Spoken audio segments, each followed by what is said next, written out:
Hello दोस्तों, हिंदी कक्षा में आपका स्वागत है। आज हम कक्षा 7 की हिंदी पाठ्य पुस्तक वसंत भाग 2 का पाठ 6 रक्त और हमारा शरीर का सारांश करेंगे। यह एक निबंध है और इसके लेखक हैं यतीश अग्रवाल। तो निबंध का सारांश करने से पहले हम इस निबंध में आए हुए कठिन शब्दों के अर्थ जान लेते हैं। पहला शब्द है स्लाइड, जिसका अर्थ होता है कांच की पतली पट्टी। सूक्ष्मदर्शी, यह एक प्रकार का यंत्र है जिससे छोटी वस्तु बड़ी दिखाई देती है। एनीमिया, यह एक रोग होता है जो कि खून की कमी से होता है। ग्रहण करना, जिसका अर्थ है लेना। जिज्ञासा, इसका अर्थ होता है जानने की इच्छा। प्लाज्मा, शरीर में जो तरल भाग होता है, शरीर में रक्त का जो तरल भाग होता है वह प्लाज्मा कहलाता है। प्लेटलेट्स, शरीर में रक्त का वह भाग जिसमें लाल, सफ़ेद और बिना रंग के कण होते हैं, उनको प्लेटलेट्स कहते हैं। बालूशाही, यह एक प्रकार की गोल मिठाई होती है जो बीच में थोड़ी सी चपटी होती है। अवतल, अवतल का अर्थ है किनारों से मोटे तथा बीच से पतले आकार को हम अवतल बोलते हैं। लाभप्रद, इसका अर्थ होता है लाभदायक। ब्लड बैंक, जिसका अर्थ होता है खून का बैंक। पीठ ठोकना यानी शाबाशी देना। आपात स्थिति यानी अचानक कोई घटना या कष्ट होता है, इसको हम आपात स्थिति बोलते हैं। रक्तवाहिका, रक्त बहने वाली जो धमनी है उनको हम रक्तवाहिका कहते हैं। तो यह निबंध यतीश अग्रवाल द्वारा लिखित बहुत ही प्रसिद्ध निबंध है और इस निबंध में लेखक ने रक्त के बारे में बहुत ही विस्तार से बताया है। निबंध इस प्रकार है।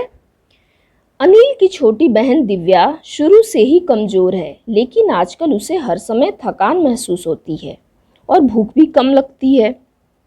अस्पताल में डॉक्टर ने उसे देखकर रक्त की जांच के लिए पास के कमरे में भेजा।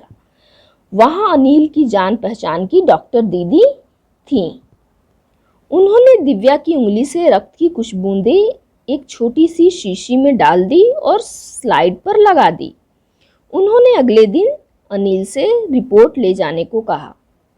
दूसरे दिन अनिल अस्पताल पहुंचा तो डॉक्टर दीदी ने उसे बताया कि दिव्या को एनीमिया है, कुछ दिन दवा लेने पर वह ठीक हो जाएगी।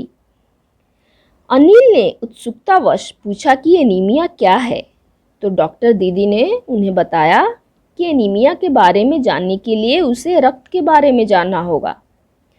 दीदी ने आगे कहा कि रक्त को यदि हम सूक्ष्मदर्शी से देखें तो यह भानुमति के पिटारे जैसा है। भानुमति के पिटारे का अर्थ होता है कि जिसमें बहुत सी चीजें होती हैं। तो दीदी बताती हैं कि यह रक्त भानुमति के पिटारे जैसा है। इसके दो भाग होते हैं। तरल भाग प्लाज्मा कहलाता है, दूसरे भाग में कई कण होते हैं, लाल कण, सफ़ेद कण, बेरंग कण, जिन्हें बिम्बाणु कहते हैं। ये कण प्लाज्मा में तैरते हैं। डॉक्टर दीदी ने सूक्ष्मदर्शी के नीचे एक स्लाइड लगाकर नील को दिखाया। रक्त की एक बूंद में इतने सारे कण, उसे लगा जैसे बहुत सी छोटी छोटी बालूशाही रख दी गई हो। दीदी ने बताया कि लाल कण बनावट में बालूशाही की तरह ही होते हैं। रक्त की एक बूंद में इनकी संख्या लाखों में होती है। इन्हीं के कारण जो रक्त होता है, खून होता है, वो लाल दिखाई देता है। ये कण सांस द्वारा प्राप्त ऑक्सीजन को शरीर के विभिन्न हिस्सों तक पहुंचाने का काम करते हैं। इनका जीवन काल लगभग 4 महीने का होता है, परंतु ये एक साथ नहीं बल्कि धीरे धीरे नष्ट होते हैं। यह सुनकर अनिल ने कहा कि तब तो कुछ ही महीनों में ये खत्म हो जाते होंगे।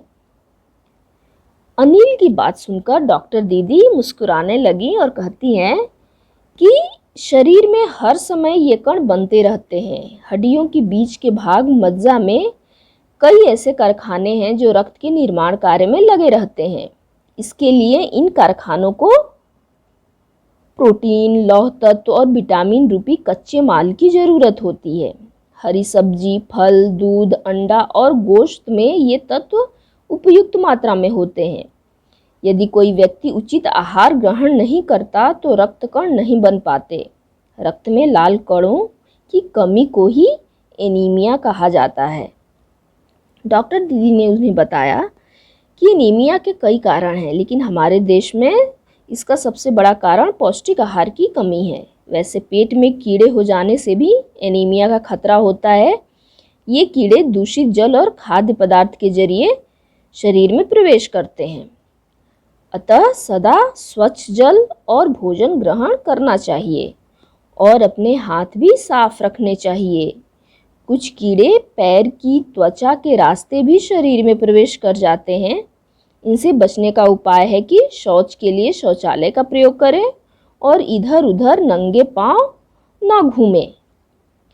कुछ देर सोचने के बाद अनिल ने रक्त के सफ़ेद कणों और बीमारियों के विषय में भी जानना चाहा।